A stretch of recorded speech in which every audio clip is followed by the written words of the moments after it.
With dam removal, actually, I think you'll have improved public access over time, perhaps another 1.5 miles of riverbank access for angling and other activities.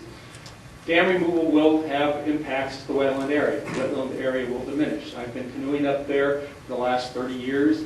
I've gone up there, I've birdwatched up there, I've picked berries up there. It is a very amazing area, and it will change. But we'll still maintain a lot of the riparian forest in that area. And a lot of the benefits and wildlife habitats it provides will be there. And there will still be some wetlands there. We'll also the river will be allowed to return to its natural riverine processes. It can move around in the floodplain there. That will create a diversity of habitat as well. So there are going to be some losses there, but we're also still going to maintain a lot of those natural benefits. And part of the study and plan is to develop a restoration plan to try to preserve as many of those natural amenities as possible. And the only other thing I just want to touch on is economics. Even if you try to fix the dam rather than remove it, you don't get the full benefits because you still have the problems of lost spawning, predation, and fish passage problems, and ongoing maintenance and costs. Dams don't last forever, even improved ones. You're just going to have a recurring problem in the future.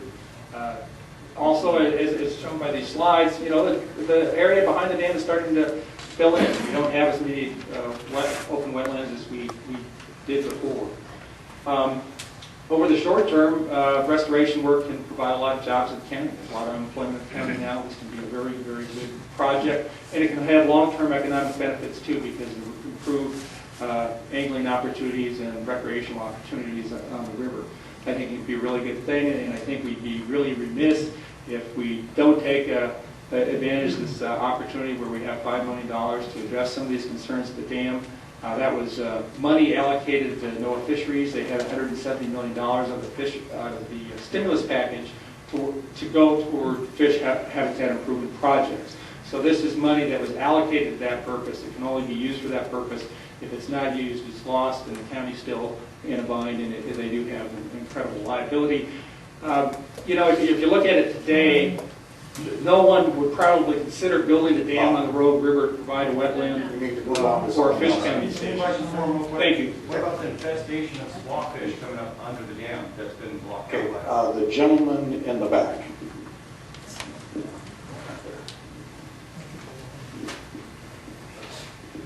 My name's John Miggy. I live in the wonderful town Brownsboro. I have to agree with Mr. Paw and Mr. Rosencrantz. I'm against taking this dam out. There's a lot of river there. There's enough for all of us. Now I'm probably going to kill me when I show this. This is not a salmon. This is a bass caught above the dam. There's wonderful fishery up there. And the mitigation process this is going to have to go through. I sold some property 3 years ago with a 1/10 of an acre pond. It was a nightmare on the mitigation and the delineation of the wetland. I don't think you folks have done enough homework yet. It's not your fault. Money is thrown at you here. It's happening too fast. It's not going to be the right decision made, and I think things can be done in the future, and I think money should be spent on enhancing the fish passage. I've got a lot more to say, but I don't speak well in front of people. Thank you. Gentleman in the green cap. Thank you. George Sexton, South Jackson County. I support dam removal. I'm primarily concerned that the county is going to get stuck with liability. It's going to be with us for the next 30 or 40 years, which I hope to be in the county for the next 30 or 40 years, and I'd rather not have that liability. In particular, I think that the fish passage is a problem, and we haven't heard any estimates how much that would cost to fix, but my understanding is that there's no stimulus funding available for that. The stimulus funding is available for dam removal, and I'm scared. Okay, I see you back there. Okay. Hi, Debbie Johnson. I'm with Gold Ray Estates. There is a group of 14 of us here tonight. We are extremely concerned about what will happen, especially with the sediment. Most of us sitting here take our water for domestic purposes out of the Rogue River. What will happen to the water table? What will happen to our drinking water? And what will happen if you blast this thing out? my windows, your windows, everybody's windows here, we're concerned. Yes, this gentleman mentions that the wetlands will disappear. They will. It's beautiful. My husband fishes for bass there. All I can say is that it's full of berries. Those berries will also disappear. So the gentleman who picks berries, there won't be any. So we just think that things should be changed and done a little bit different and studied. And that's what we need to do. Thank you. Craig, over this side, gentleman in the checkered shirt back here. Okay, and from this side, next hand, gentleman in the blue shirt, and then I had the gentleman back there is next on this side. Yeah. My name is Randy Schock. I live at 8300 Gold Ray Road, husband of this lady here. And this money is here because of political correctness going amok. Because people, with their twisted thinking, think that fish are more important than people. This dam has been here a long time. Mr. Rosecrans put this very well. I have seen this river full of salmon where you could walk across the river on the backs of the salmon upstream of this dam.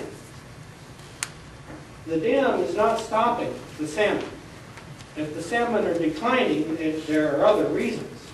But think of where the salmon would be if there was no hatchery that was providing the salmon to replenish the stocks. Where would the salmon be if the dam wasn't there upstream to increase the water flow? For the water has just come up in the last few days. That's because there's a run of salmon in the river right now. They increase the water flow so the salmon can come up. If some of these people had their way, Lost Creek Dam would never have been built.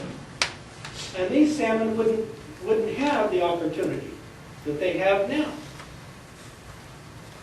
The people that think that man cannot improve things are twisted and misguided. I don't think that there's been much put into trying to improve this area for recreational purposes. Money's out there, and so people are wanting to grab it. Just like if you saw somebody throw a bunch of money up in the middle of this room. But is it the right thing to do? I think that we should look for what's the right thing to do, not just what's the most convenient thing to do. Okay, thank you. Thank you. Gentleman in the blue shirt.